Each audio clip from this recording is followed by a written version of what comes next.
Vi que os apócrifos são o livro escondido e que os sábios destes últimos dias devem entendê-lo. Livro escondido é lançado fora, amarre-o ao coração, amarre-o ao coração, amarre-o, prenda-o, não deixe que suas páginas fiquem fechadas. Leia-o com atenção. Armadilhas serão cercadas por todos os lados. Pegue a verdade reta, prenda ao coração, prenda ao coração,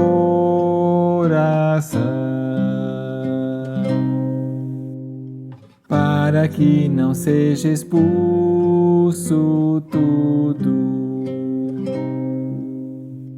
Vi que os apócrifos são o livro escondido e que os sábios destes últimos dias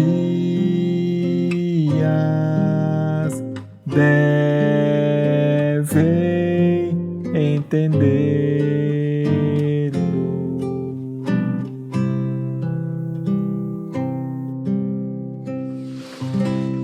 Paz e graça, irmãos, louvado seja o nome do Senhor por mais uma oportunidade. Hoje vamos analisar o livro de Tobias, em inglês Tobit.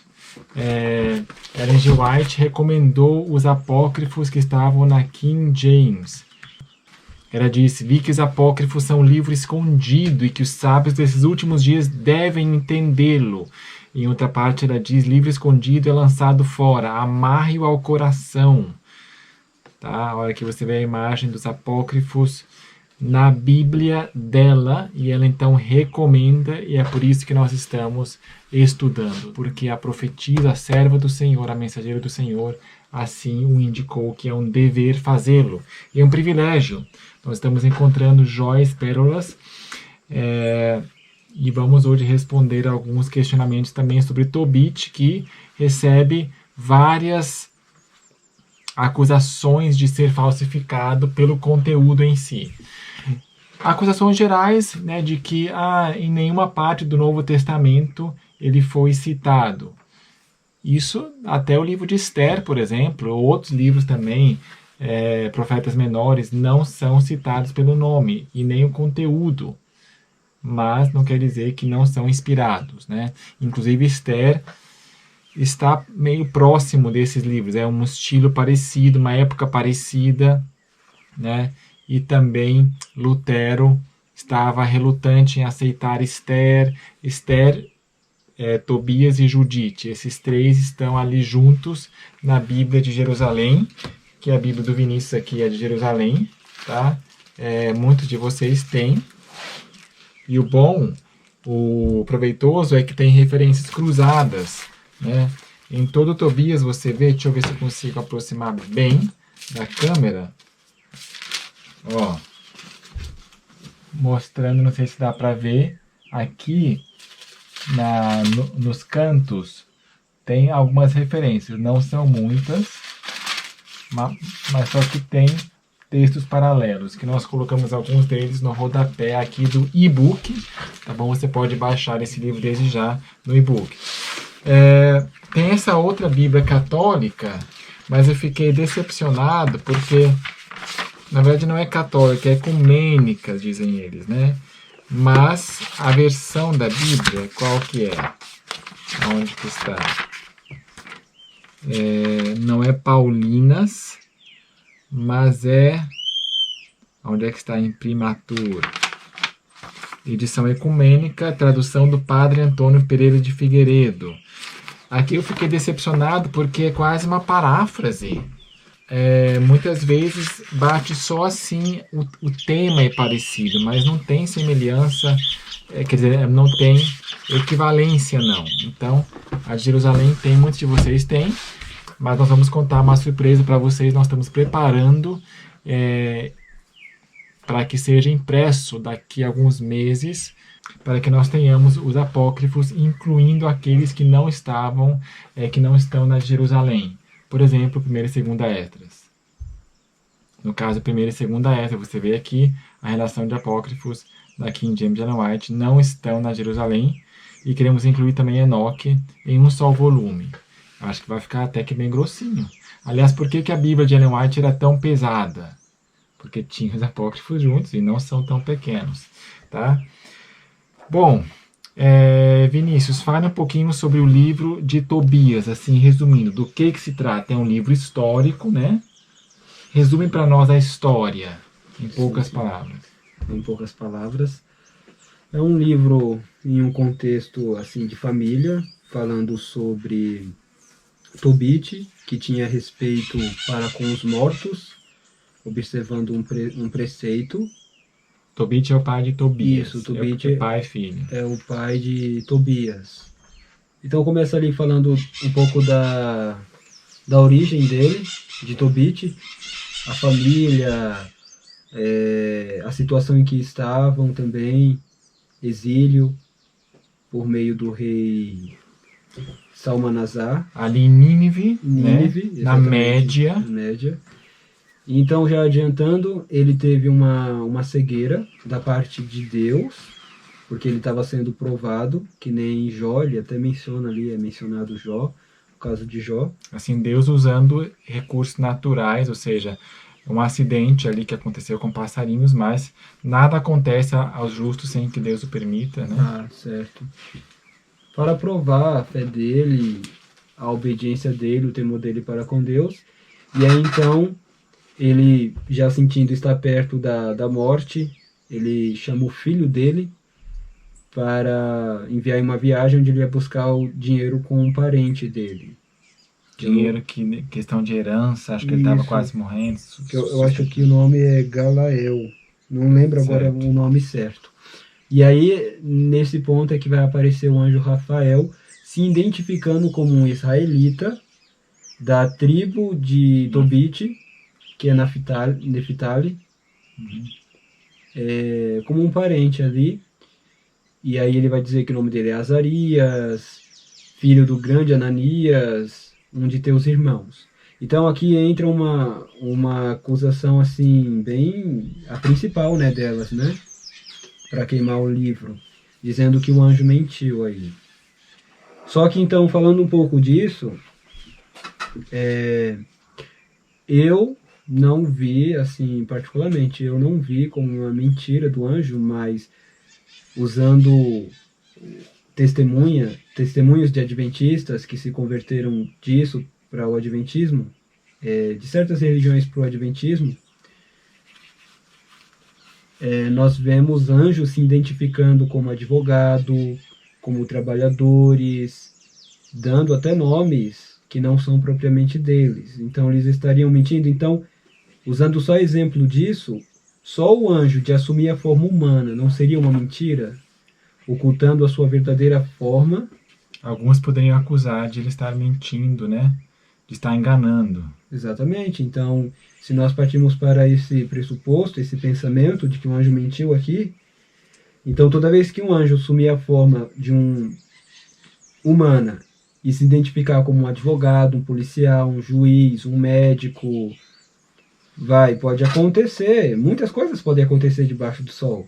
Um anjo, alguém está em alguma situação de risco na saúde, um anjo assume uma forma ali de médico, porque ele conhece as ciências vai saber operar. Tem um fim salvífico, né? Exatamente. Não é com o fim de enganar. A gente vai entrar mais nesse mérito, mas e aí o filho vai junto com o anjo, que é como uma pessoa, conseguem pegar esse dinheiro e de quebra...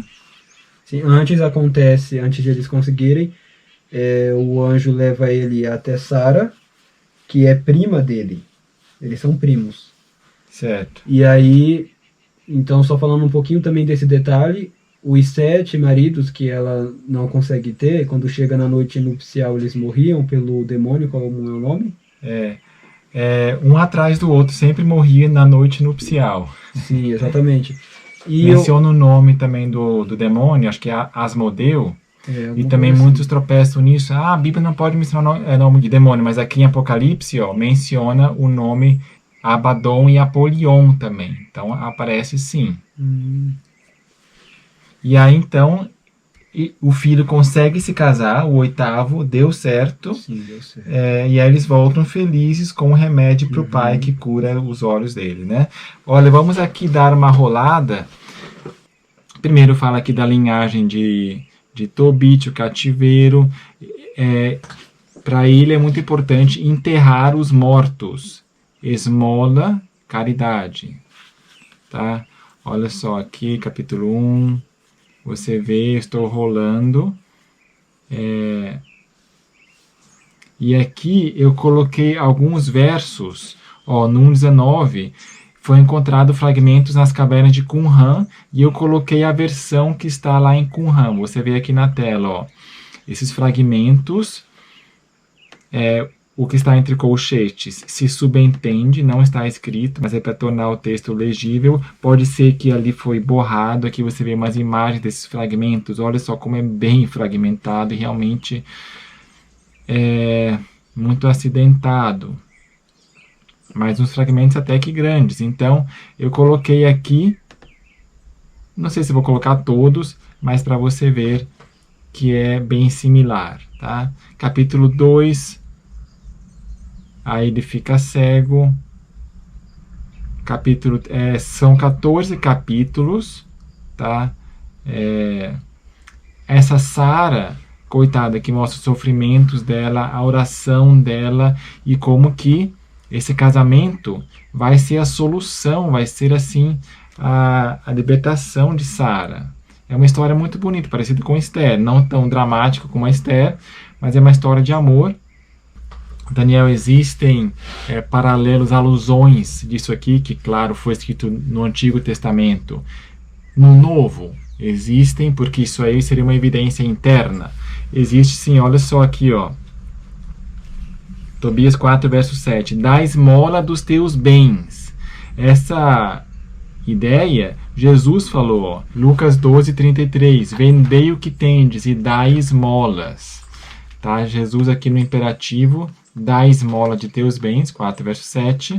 E quando deres esmola, não tenhas inveja dos teus olhos, nem desvies o rosto do pobre, e o rosto de Deus não se desviará de ti. Isso aí lembra muito o que Jesus falou aqui no rodapé, Mateus 6, 3 a 4. Mas quando deres esmola, mesma frase, quando deres esmola, que a tua mão esquerda não saiba o que faz a tua mão direita, para que a tua esmola fique em secreto. Jesus disse, e teu pai que vem em secreto te recompensará abertamente. Então o rosto de Deus não se desviará de ti. Ideia similar. Então Jesus aparentemente lia Tobias. A questão lá da mulher que se casou com 7 homens e que nenhuma possuiu e que no céu, lembra que eles mencionaram?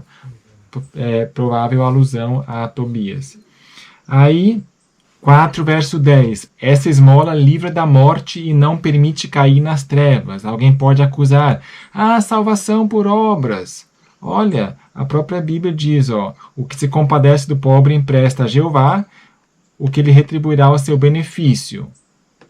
Provérbios 10, verso 2. A justiça livra da morte. Aqui diz, a esmola livra da morte. Similar, justiça, são obras de justiça que livram da morte. Diga. Não permite cair nas trevas. Isaías 58, né? Diz que sua luz irromperá nas trevas e será como o meio-dia. Esse é o jejum que Deus, que não segures a tua mão. Aí que mais? Ó, não faças ninguém aquilo que tu odeias. Similar, Jesus no Sermão do Monte falou a regra áurea: tudo que quereis que os homens vos façam, assim fazei vós também a eles. Aqui seria, alguns chamam de regra prateada, não é a regra áurea de ouro, que é numa linguagem negativa: não faças a ninguém aquilo que tu odeias. 4,15. Então Jesus teria pegado a ideia de Tobias, inspirada, né, livro escondido. É como se ele desse um sentido mais amplo. Sentido mais amplo e numa linguagem positiva. 4,17. Derrama o teu pão na sepultura dos justos, mas não des nada aos ímpios. Lembra lá em Eclesiastes, diz: lança o teu pão sobre as águas. Se refere a recursos, né? No suor do teu rosto comerás o teu pão. Quer dizer que só pode receber comida de salário, não pode receber nenhuma dracma, nenhum talento, não. Tem que ser pão no suor do teu rosto. No sentido mais amplo, seria recurso. Derrama o teu pão na sepultura dos justos. Não quer dizer que vai dar comida para os mortos. Já ouvi essa também. Não. Investe em sepultar os mortos de forma digna, os justos, mas não des nada aos ímpios, né? No Novo Testamento aparece, né, ajudar a todos, mas principalmente os da família da fé. E Ellen White diz: muito embora os pobres dignos não devam ser negligenciados, tanto quanto possível, devem todos eles ser ensinados a ajudar a si mesmos. Ellen White também, nesse texto que você vê na tela, que a Betsy, por acaso, assim providencialmente, leu hoje de manhã e comentou, sobre não ajudar e não torrar os recursos nas favelas das grandes cidades ali. Ou seja, não des nada nesse sentido de providenciar o enterro. Né? Não des nada nesse contexto de sepultamento aí, né? Deixe os mortos enterrarem seus próprios mortos. Aí, eu estou comentando aqui por alto, a gente já resumiu a história, mas então, voltando à questão ali que supostamente o anjo teria mentido. Aqui está, 5, verso 12, direto aqui no que ele fala. Então ele disse: eu sou Azarias, filho de Ananias, o grande, de teus irmãos. Ou seja, aqui está o significado do nome, Azarias. Eu sou Azarias, quer dizer, Deus ajudou. Ele está ajudando, Deus quem está ajudando através do anjo. Deus é a minha força, fortaleza de Deus. O nome Ananias, porque ele diz que é filho de Ananias. O que significa Ananias? Deus é gracioso, Deus é misericordioso. O gracioso é Javé, o misericordioso é Deus. Então ele é filho do Deus misericordioso. Né? Então, tecnicamente, ele não está mentindo, ele está falando. É como se eu falasse para o Vinícius ou para alguém que chega: olha, eu sou irmão de Miguel. Eu sou irmão do arcanjo Miguel, que é Jesus, que é meu irmão mais velho. Né? Ou eu sou filho da luz, eu sou filho... como é que é luz em hebraico? Não sei. Eu sou filho Rab Shammah, por exemplo. Estou chutando aqui. Né? Eu sou filho da luz, então eu sou filho... Então, tecnicamente, ele não está mentindo, mas ele está assumindo uma forma que vai ajudar. E lembre-se também, que o anjo não queria enganar a Tobias, mas lá em Tobias 12:11 diz: certamente não esconderei nada de você. E no final ele se revela. Ou seja, não tem um fim de enganar, de passar o pé. Né? E outra coisa, 6 maridos morreram, né? E agora o anjo, sob a forma humana, dá instruções para que isso não aconteça. E uma das coisas é fazer fumaça, certo incenso, né? Aqui, 6,16. E quando entrares na câmara nupcial, tomarás as cinzas do perfume e porás sobre elas um pouco do coração e do fígado do peixe, e com eles farás fumaça. E o diabo sentirá o cheiro e fugirá, e nunca mais voltará. Tem alguma coisa entre anjos e fumaça, entre seres espirituais e incenso. Deus não fala que, às vezes, que sentiu o seu odor e ficou satisfeito quando Noé saiu da arca e Deus cheirou. No templo era para oferecer incenso, não era? Então, no paganismo também se oferece fumaças para demônios, ou se põe uma comidinha lá para o ídolo, e aí sobe o cheiro. Tem alguma coisa aí. Então, se eles gostam de alguns cheiros, os demônios ou os anjos, né, será que tem alguns cheiros que eles também não gostam? Faz sentido, como nós também gostamos de algumas coisas e outros sabores não. Então, e com ele farás fumaça. O diabo sentirá o cheiro e fugirá, e nunca mais voltará. Mas quando vieres até ela, levantai-vos a ambos e orai a Deus.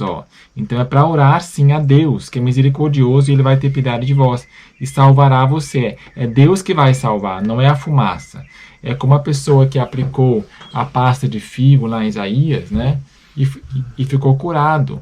É um meio, mas quem dá a cura é Deus. Mais alguma coisa sobre essa questão do incenso, da fumaça, Vinícius? Olha, o anjo ele explica toda a coisa aqui, mas quando eu li por mim, eu percebi que toda essa ação que ele pede para Tobias fazer, na verdade, seria só uma questão de fé, que ele tinha que exercitar a fé dele.